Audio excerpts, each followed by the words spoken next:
Bonjour à tous et bienvenue dans Choc du Monde, le magazine des crises et de la prospective internationale de TVL. Et parlant de crise, nous allons évoquer aujourd'hui une arme française face aux crises. Je veux parler d'un régiment des forces spéciales, le premier RPIMA, le premier régiment parachutiste d'infanterie de marine. Nous allons évoquer les mutations de la guerre et comment ces hommes, les hommes de ce régiment, se sont adaptés à travers plusieurs décennies. Pour en parler, le lieutenant-colonel Rémi Bernier, ancien de cette unité d'élite. Rémi Bernier, bonjour.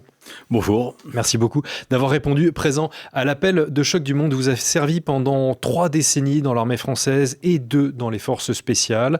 Vous venez de publier Histoire du premier RPIMA, le régiment d'exception des forces spéciales, aux éditions Mareuil. C'est un livre qui révèle de nombreuses opérations. C'est un livre aussi qui permet de comprendre donc comment l'armée française et ses hommes s'adaptent, comment elle a vu émerger de nouvelles menaces, comment ces unités interagissent entre elles et puis aussi avec les services, j'ai envie de dire, plus clandestins. J'aurai des questions d'ailleurs là-dessus sur les opérations discrètes, les opérations secrètes qui se sont affinées au fil des ans dans votre ancien régiment.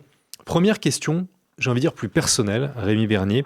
Vous avez donc servi au sein de ce régiment sur plusieurs périodes, entre 1989 et 2012. Vous avez vécu évidemment des dizaines d'opérations.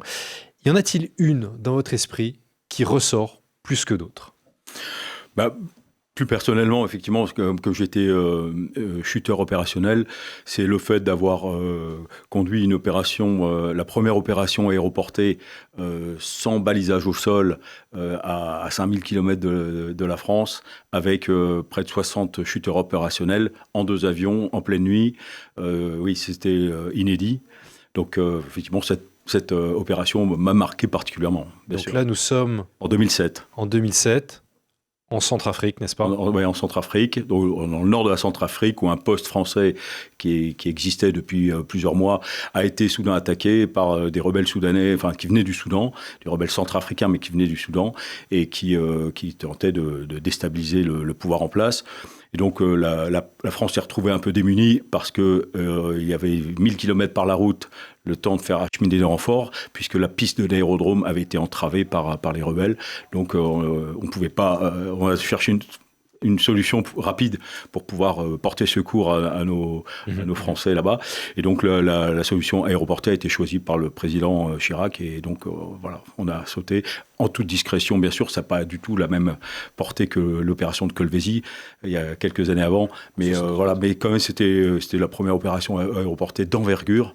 Donc effectivement, elle m'a marqué particulièrement. Et qui s'est passé Ce qui s'est passé très bien, parce qu'on n'a pas eu de casse, on a quand même réussi à dépolluer la piste, qui avait des tonneaux, il y avait des arbres, etc. Elle a été piégée d'ailleurs, on a retrouvé des grenades. Donc on a tout nettoyé pour permettre 3 heures après de pouvoir faire poser le premier transal. Alors, une opération parmi des dizaines d'autres, encore une fois, que vous évoquez d'ailleurs dans votre essai. Alors, ce qui saute aux yeux quand on vous lit, c'est que bâtir un régiment d'exception, ça prend du temps. Et il y a un mélange de hasard, de nécessité et de volonté humaine. Mais je parle de hasard, justement, totalement délibérément, parce qu'on a l'impression qu'à ses débuts, le premier RPIMA est devenu un régiment des forces spéciales par un enchaînement de circonstances en grande partie lié au hasard. Est-ce que j'ai bien compris votre intention ? Oui, c'est exactement ça. Ce que j'ai voulu retranscrire dans le livre, c'est qu'au départ, c'était un centre d'instruction, donc une unité complètement conventionnelle pour préparer les jeunes parachutistes engagés à servir au départ en Afrique du Nord. C'était encore la guerre d'Algérie, entre 60 et 62, c'est la fin de la guerre d'Algérie, mais on envoie quand même des contingents régulièrement tous les 2 mois là-bas. Mais il y a aussi tous les postes outre-mer, donc Madagascar, le Sénégal, il y avait des RPIMA qui étaient là-bas. Donc on formait ces jeunes-là, passaient tous par Bayonne. Donc au départ, c'est un centre d'instruction. C'est pas du tout une unité spéciale. Donc ça, jusqu'en 1973, mais il y a effectivement la conjonction du contexte géopolitique de la guerre froide, qui, après la purge politique de 62, il faut quand même le reconnaître, on avait dissous toutes les unités de choc, des unités un peu barbouzes, qui ont participé au putsch de l'Algérie. Qui ont de plus ou moins loin, mais en tout cas qui étaient. Donc les parachutistes n'étaient pas très bien vus en 62. Mais donc en 73, le général d'armée Morin, le CEMA, le chef d'état-major des armées, trouvait quand même qu'il manquait une unité il lui manquait une unité pour faire face justement aux tentatives de subversion dans le précaré africain-français en Afrique particulièrement.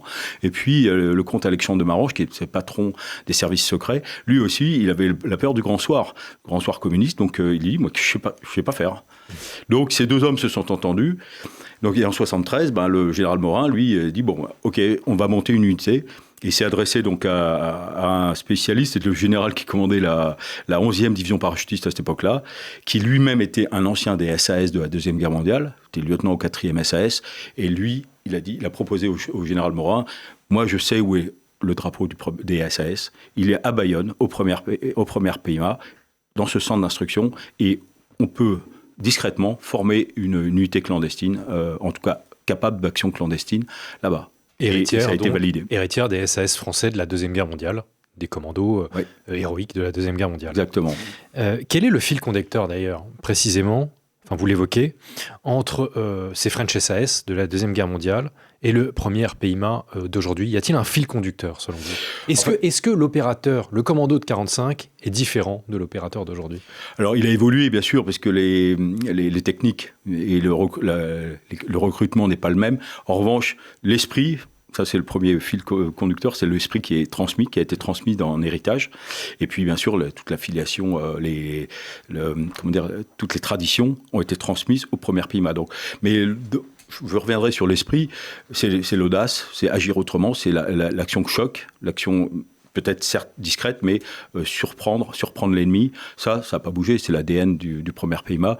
Et on retient ça dans les racines des SAS, la manière de ce qu'on appelle en anglais le hit and run, je frappe et je m'esquive. Voilà, c'est la caractéristique du combat SAS. Et actuellement, on revient complètement à ces origines-là. Ouais. On revient à ces origines. Bien sûr. Alors, vous avez évoqué la naissance en fait du premier PIMA moderne. Le grand tournant, encore une fois, si je vous ai bien compris, si j'ai bien compris votre histoire, le grand tournant, c'est les années 70, 1973. La guerre froide, vous le dites, fait craindre le pire, mais fait craindre le pire aussi au SDES, qui est l'ancêtre de la DGSE et qui cherche donc une unité régulière capable de remplir des missions hit and run, comme vous dites, des missions commando en Afrique pour soutenir ou fragiliser des gouvernements, c'est selon. Mais dès le début, on a le sentiment, à vous lire, que la frontière est très ténue entre mission discrète et mission secrète. Il a fallu plusieurs années pour clarifier cela. En fait, oui, cette unité qu'on appelle le groupement opérationnel entre 1975 et 1981, pendant 6 ans, était capable de faire de la libération d'otages, de la protection d'autorité, des actions de sabotage, des actions aussi de conseil pour faire entraîner des armées étrangères pour reprendre le pouvoir dans un pays, donc à partir d'un pays tiers. Donc toute cette comme les maquisards, les SAS en Deuxième Guerre mondiale encadraient les maquisards. Donc vous voyez dans les maquis. Donc c'est ça. En fait, c'est vrai qu'il y a eu cette petite partie clandestine, mais qui a été en fait assez peu utilisée. Mais en revanche, on était capable de faire des actions discrètes, essentiellement en Afrique au départ, puisque c'est les années 70, c'est vraiment la tentative de déstabilisation, comme je le disais, du précaire africain. Et là, il y avait aussi un élément important, c'est le kidnapping de Madame Claustre, une ethnologue dans le Tibesti en 74, et les politiciens français se demandaient, il n'y a aucune arme pour répondre à ça, on ne savait pas faire. Voilà, donc il était temps de créer une unité, et ça, tout le monde a acquiescé. Il dit, ouais, bon, maintenant, ça y est. Alors, ça a mis du temps à se faire, mais en fait, la difficulté, et vous l'avez souligné, c'est entre l'exigence politicienne, l'exigence tout de suite, on veut des résultats, on veut utiliser ce nouvel outil, et faire des sélections, former les gens, ça prend un peu plus de temps. Et c'est un peu le paradoxe que je mentionne dans mon livre, c'est-à-dire que, oui, ça ne s'est pas fait comme ça du Rome ne s'est pas fait en un jour, le premier PIMA non plus. Et recruter des gens, ce n'est pas simple non plus.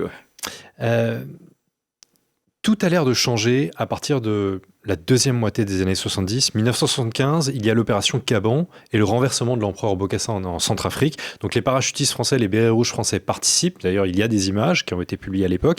Le premier PIMA y est, mais pas tant que ça. Il y a une montée en puissance petit à petit à la fin des années 70, n'est-ce pas?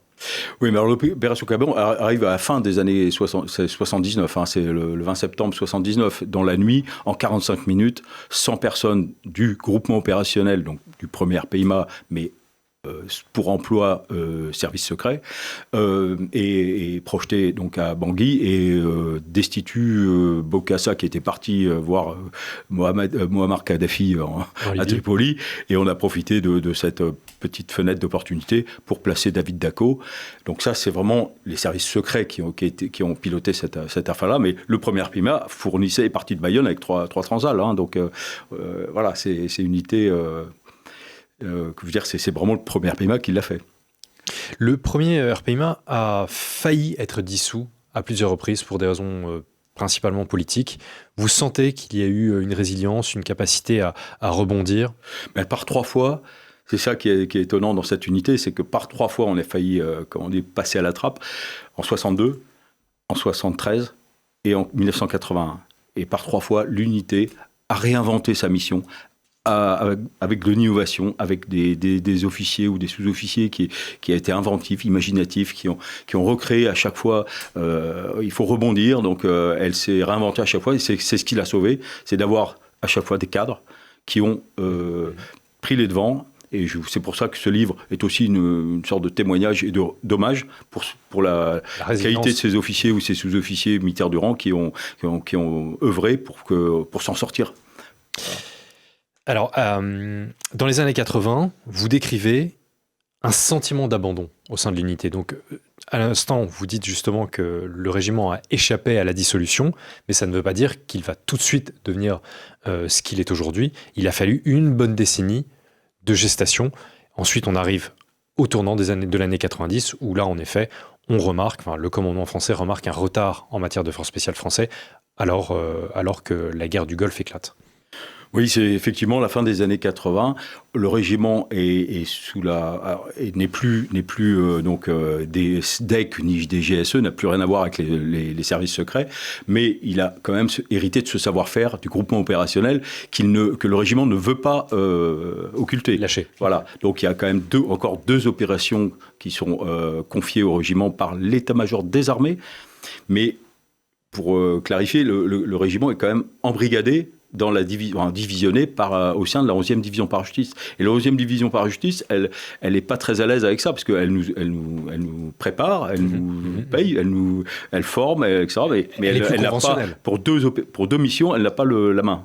Et en fait, on était un peu en porte-à-faux dans cette affaire-là, et on a été oublié sur des programmes d'équipement, et là, on n'était pas vraiment défendus, on était un peu jalousés, parce qu'on avait encore des petites missions un peu discrètes et pas toujours connues. Donc voilà, et c'est concrètement, il y avait deux hiérarchies. Il y avait, oui, deux hiérarchies. Ouais. Et parfois, soit l'Élysée, soit le MA continuaient d'actionner le chef de corps du premier PIMA directement, sans en rendre compte forcément au général commandant de la 11e division parachutiste. Donc ça créait des jalousies, voilà. Donc, comme je dis, on est sentiment d'abandon, mais parce que on n'était pas forcément défendu à juste titre. Après, effectivement, la première guerre du Golfe en 1990-91 a mis au grand jour le mauvais état des forces spéciales françaises, donc qui n'existait pas encore, justement, mais il y avait ces unités qui végétaient, en fait, entre guillemets. Donc, l'emploi a été très mal fait. On a regardé les Américains, on a regardé ce qu'avait fait la Grande-Bretagne avec ses forces spéciales, et nous, en fait, on était utilisés comme des forces conventionnelles, mal employées, et pas avec l'équipement suffisant pour pouvoir agir derrière les lignes ennemies. Donc voilà, ça a été un Là, je souligne constat. D'ailleurs, encore une fois, que vous étiez au sein du premier PIMA quand c'est arrivé. Oui, vous étiez jeune parachutiste. Oui, bien sûr.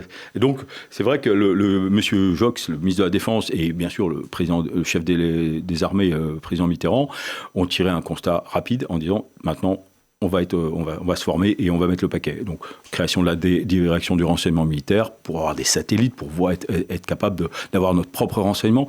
Et surtout, cet outil avec des opérateurs, enfin des équipiers de différentes armées, donc les commandos marines, le premier PIMA, des hélicoptères, des avions, tout ça créé donc avec un état-major, le commandement des opérations spéciales, qui était au départ à Taverny dans le nord de Paris, pour pouvoir avoir les mêmes procédures et agir plus efficacement et avec qu'il y ait pas des têtes bicéphales, des commandements bicéphales. Donc création du COS en 1992. Oui. Le RPIMA s'adapte à la nouvelle décennie, d'ailleurs qui correspond avec la fin de la guerre froide, stricto sensu. Ben oui, entre-temps, oui, la chute du mur de Berlin a redistribué les cartes. Ouais. Et donc vous servez, et le premier RPIMA avec vous, principalement dans les conflits de l'ex-Yougoslavie. Oui, effectivement, en même temps que certains conflits, la rébellion Touareg ou le Mogadiscio, enfin la Somalie, on est à la fois employé en Afrique, tout en étant employé, bien sûr, à 2 heures de Paris, à Sarajevo. Qu'est-ce qui se passe ? Oui, il faut y aller. Donc, il y a un conflit, voire un conflit ethnique important. Donc, effectivement, on a été tout de suite employé en Bosnie-Herzégovine. Et un petit peu plus tard, à la fin, à partir de 98-99, pour le Kosovo. Avec quelques difficultés quand même à la clé, tout ne s'est pas fait de manière si simple aussi, notamment sur des questions juridiques. Oui, alors ça, c'est un des aspects. C'est pas l'aspect le plus important parce que on a participé à l'entrée en premier dans le Kosovo, on a participé effectivement à des libérations d'otages, des tentatives de libération d'otages, puisque des officiers, des militaires français avaient été pris en otage par les Serbes. Donc voilà, c'est quand même des opérations où il fallait des hommes entraînés pour aller chercher ces gens-là. Mais il y a un volet particulier qui nous a été confié en 1997, c'est la traque des criminels de guerre issus de ce conflit de Bosnie. Donc il y a une liste secrète qui avait été établie conjointement, par le tribunal pénal international de La Haye, et qui a été confié conjointement aux Allemands et aux Français. Et donc les unités spéciales, le tout jeune KSK allemand, les forces spéciales allemandes, étaient aussi impliqués dans cette liste, dans cette traque. Et les Français, bien sûr, c'est le COS qui a... Et nous, le premier RPIMA, bien sûr, on a participé tout de suite à cette... je ne dis pas une chasse, mais il fallait quand même faire un travail de policier dans un pays étranger et pas toujours protégé juridiquement à la juste mesure. Voilà, donc c'est vrai que nous, c'était pas simple. Il fallait appréhender, le terme juridique était exactement ça, mais et remettre aux autorités de La Haye les gens qui avaient été suspectés d'être... qui étaient recherchés par le tribunal. Voilà. Et ça, plusieurs années après la fin des accords de Dayton étaient signés, quoi. Donc, c'est pas simple d'aller faire un boulot de police dans un pays étranger sans se faire avoir, sans se faire repérer. Vous l'avez vécu vous-même. Tout à fait, oui. Ouais. Et alors, quand on attrapait la cible, parfois, on disait pas que c'était nous. Donc, on disait que c'était les Allemands. Voilà. Et inversement, les Allemands attrapaient des gens et en fait, ils disaient que c'est les Français. Question, j'ai envie de dire... Compliqué. Pendant 5 décennies, le premier RPIMA a été la main armée de la France en Afrique. Les forces spéciales étaient au cœur du dispositif français de lutte antiterroriste, ensuite en Afghanistan, au Sahel bien sûr, dans les décennies 2010, pardon. Ce sont des conflits asymétriques qui ont façonné les forces spéciales et pour lesquels les forces spéciales étaient façonnées, j'ai envie de dire. Maintenant, on nous parle de guerre de drones, de guerre de tranchées, de guerre d'artillerie, etc., etc. Alors, question difficile, l'âge d'or des forces spéciales est-il passé ? Non, parce qu'on utilise encore l'influence. Faire de l'influence, c'est quand même dans l'ADN des forces spéciales, mais aussi on va puiser l'héritage des SAS. Comme je vous le disais en début d'interview, les SAS encadraient les maquisards, les maquisards de la France occupée. Donc, nous, maintenant, si on fait pareil dans d'autres pays, pourquoi pas, ouais. Donc on continue en fait à faire... l'âge d'or, il n'est pas fini. Et on a encore... Et c'est vrai qu'on parle de conflits à haute intensité, qu'est-ce qu'on va faire ? Et en fait, nous, de temps en temps, le premier pas revient un peu à ces savoir-faire hérités de la Deuxième Guerre mondiale. Voilà. La décennie 2000, c'était évidemment principalement dans l'opinion publique les conflits orientaux, l'Afghanistan. L'Irak, la France n'a évidemment pas été déployé, mais l'Afghanistan a façonné aussi le premier RPIMA. À quel point ? En fait, le conflit afghan, effectivement, a commencé après la traque de Ben Laden. les Twin Towers, malheureusement le 11 septembre a été vraiment l'effet déclencheur. Et la France est intervenue dès le début à Kaboul, mais pas forcément les forces spéciales, sauf la partie protection rapprochée des généraux sur place. Après, nous, on est intervenus en fait lors de l'engagement en Irak des Américains et des Britanniques. Et lorsque le président Chirac, en 2003, en juillet 2003, au G8, au sommet d'Évian, a dit à George Bush, je n'interviendrai pas à vos côtés en Irak.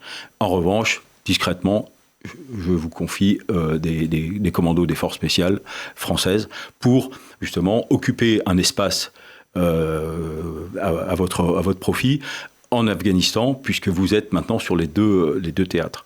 Voilà, donc le président Bush a accepté bien sûr, et donc on a été projeté là-bas dans le cadre de l'opération Enduring Freedom, donc vraiment sous le commandement américain.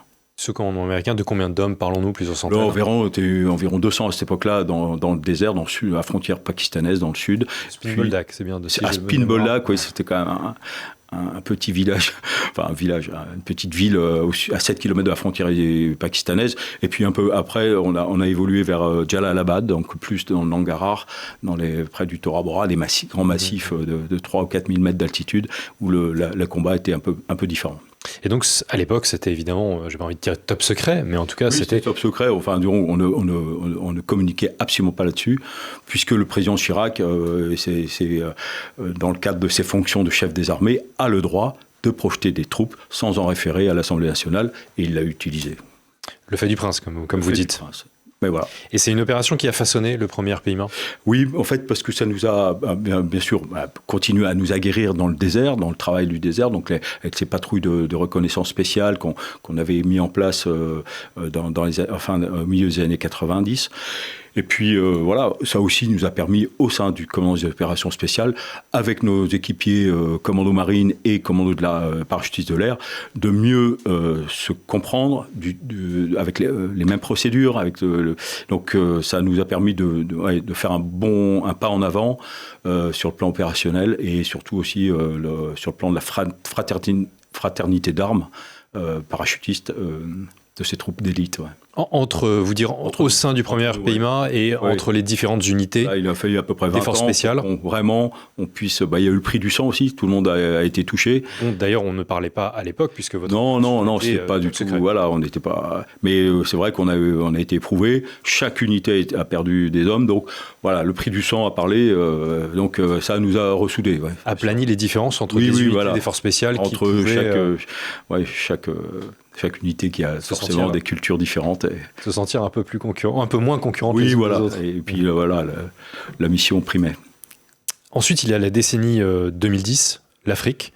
Et là, on sent que c'est quelque chose... Bon, évidemment, vous avez quitté l'armée en 2012. Ouais. Y a-t-il des choses que vous voudriez ajouter justement sur cela ? Non, que vous n'évoquez pas. Non, mais en fait, est-ce délibéré ? Oui, délibérément. Je n'ai pas évoqué dans le détail les opérations qui ont eu dans le Sahel, et la lutte contre le djihadisme, notamment au Mali, dans le Nord Mali ou au Niger. Mais en revanche, j'ai participé effectivement au tout début de cette opération Sabre, donc à partir de la Mauritanie, et aussi à partir du Burkina Faso, où on a mis en place cette base à Ouagadougou. Et voilà, j'ai juste C'était une opération éclair d'ailleurs qui a duré quelques jours. Elle a duré quand même quelques années, mais si vous voulez, on a mis en place à la fois l'implantation du camp, d'un camp, mais qui était au départ en Mauritanie, et on l'a projeté à Ouagadougou pour des raisons justement de projection, de raccourcir les délais pour intervenir dans le désert, etc., notamment au Mali et surtout au Niger. C'est un témoignage, c'est un livre d'histoire destiné, si j'ai bien compris, surtout à l'origine aux jeunes de votre unité. Oui, en fait, moi, ce que je souhaiterais, c'est que ce livre soit lu par les jeunes qui cherchent à rentrer aux premières PIMA, qui cherchent à rentrer dans les forces spéciales pour qu'ils s'imprègnent de la culture, de l'esprit, mais surtout qui connaissent par où on est passé. Et ça s'est pas fait comme ça d'un coup. C'est-à-dire qu'on voit les jeunes commandos à la télévision actuellement, ils ont un équipement qu'on n'avait pas eu, on n'a pas eu ça il y a 40 ans. Hein. Donc voilà, on a fait beaucoup de progrès grâce, comme je vous disais, à la capacité d'innovation de chaque homme du régiment. Puis il y a des caporaux-chefs qui ont inventé des outils, des camouflages, des drones. Voilà. Chacun y va, il y a tous les grades, et ça, je trouve ça étonnant, quoi. C'est ce qui fait la caractéristique et l'attrait de ce genre d'unité, c'est que tout le monde peut apporter sa pierre à l'édifice. Tout le monde peut apporter sa pierre à l'édifice dans les forces spéciales. Grade, exactement. Eh bien, lieutenant-colonel Rémi Bernier, merci infiniment. Je rappelle que vous venez de publier Histoire du premier RPIMA, le régiment d'exception des forces spéciales aux éditions Mareuil. Merci beaucoup d'avoir répondu présent à l'appel de Choc du Monde. Merci à tous d'avoir suivi cet épisode. Surtout, n'oubliez pas de le commenter et bien sûr de le partager. Merci à tous et bonne soirée.